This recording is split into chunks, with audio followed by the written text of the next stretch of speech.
取り締まってるおかげもあってか、今ちょっとね平和な感じ。はい、タイプーケットの今、こちらプーケットタウンですね。刑期を終えた囚人たちがセブンイレブンとかのね窓を破壊したりして、こうね物々しい雰囲気があると、聞いてたんですけども、警察の方とかがね数名この地域をうろうろして、確かに警戒してる感じはあったんですけども、ご覧の通りね、結構、取り締まってるおかげもあってか、今ちょっとね平和な感じ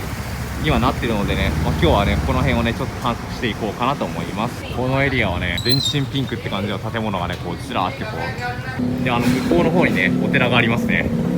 はい、シャロン寺院の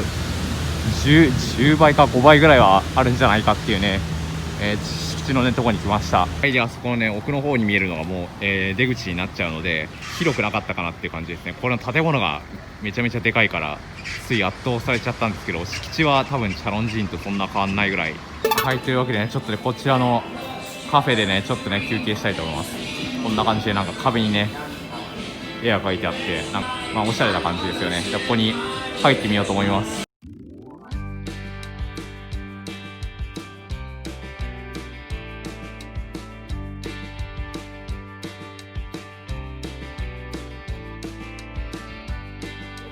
毎回恒例になっている脳トレ企画を最後にねちょっとお届けしてね、終わりにしたいと思います。今日はねさっき、このフラットホワイトってやつを、頼んだんでね、なんかすごいカフェラテみたいな感じかな。スタバとかでもよくあるなんかカフェラテっぽいやつですね。これも美味しいですね。そのタイのプーケットタウンってその犯人たちがこう収容されてる警察のその、収容所、牢屋ですね。その牢屋がプーケットタウンの近くにあるんですね。だからそこで刑期を終えた囚人の人がなんかセブンイレブンとかを襲って、それでなんか、強盗みたいなことをやったみたいな話を、つい最近聞いたんでね、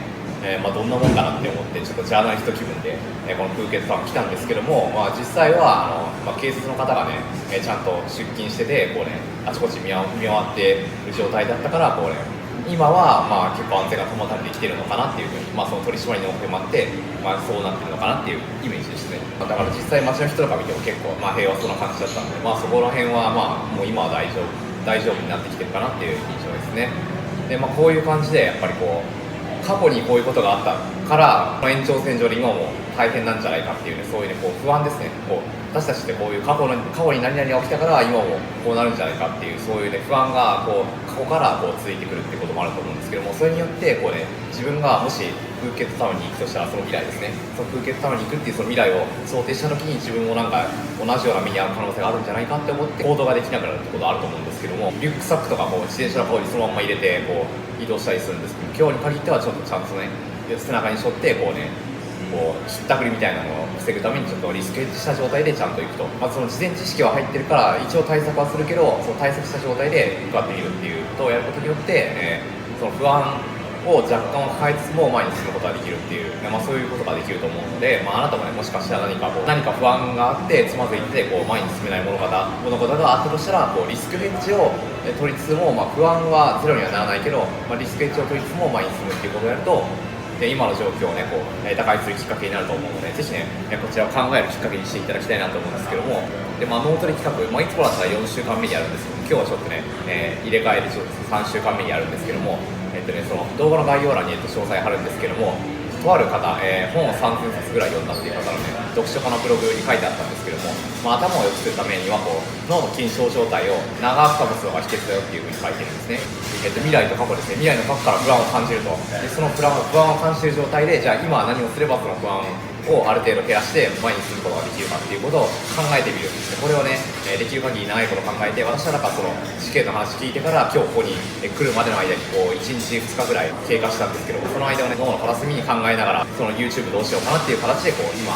この行動に至ったわけですね。こういうここでカフェに来てこう多分こういうような行動に至ったわけですけども、もしあなたが、こう何かを進めようとしていて不安に感じていることがあったとしたら、ぜひねまずそれをコメント欄にねこう書き出してみてほしいですね。自分の頭の中にある不安をこう書き出すことによってこう見える化することによって心理的にも結構不安を、削減しやすいという効果があるらしいので、まずそれをやっていただくと、これまでに感じてきた不安ですね、私の場合だったらそのプーケットタウンでこう強盗みたいな事件があったっていうその過去の不安をまず書いてみて、で未来の不安ですね、もしあなたがその状態でそれを聞いてる状態でプーケットタウンに行ったら、同じような目に遭う可能性があるっていうその未来の不安ですね。それを書き出してみると。でその未来の不安、過去の不安を書き出した上で、じゃあ今何を対策すればその不安を払拭できるのかって考えてみる。私の場合だったら、リュックサックはいつもだったら自転車の顔に放り込んでそのまま、気楽な感じで行くんだけど、こうはちゃんと背負って、荷物を守れるように、リスクエッジした状態でこう一応周囲にも気を配りながらプーケットタウンに来るというような対策を取ることによって、一応来ることができたと。で観光に来ることができた。で動画も撮ることができたということで、不安を抱えながらも前に進むことができたっていう、そういった経緯があったので、あなたもこれを、私の動画を利用するつもりでこの動画のコメント欄にアウトプットして、ぜひね今抱えてる不安を払拭するために、その今書いてる不安っていうのはその過去と未来から来てるものが多いはずなので、それをまず一つ一つあぶり出していって、でその不安を消すことはできなくても削減する方法が思いついたなら、それをねぜひコメント欄に書いて、今日からそれについてそれを実施するためにはどうすればいいか、まずそれを書いてみて、それができるかどうかをちょっと試してみて、できなかったらもう一回修正する。修正と改善のプロセスがこの脳の緊張状態を保って、一つのテーマについて脳の緊張状態を保ってこう長く考える習慣の一つになるので、ぜひねこちら試していただければなと思います。というわけで今回の動画はこちらで以上させていただきます。今回の動画良かったと思った方はぜひグッドマークボタンを押してください。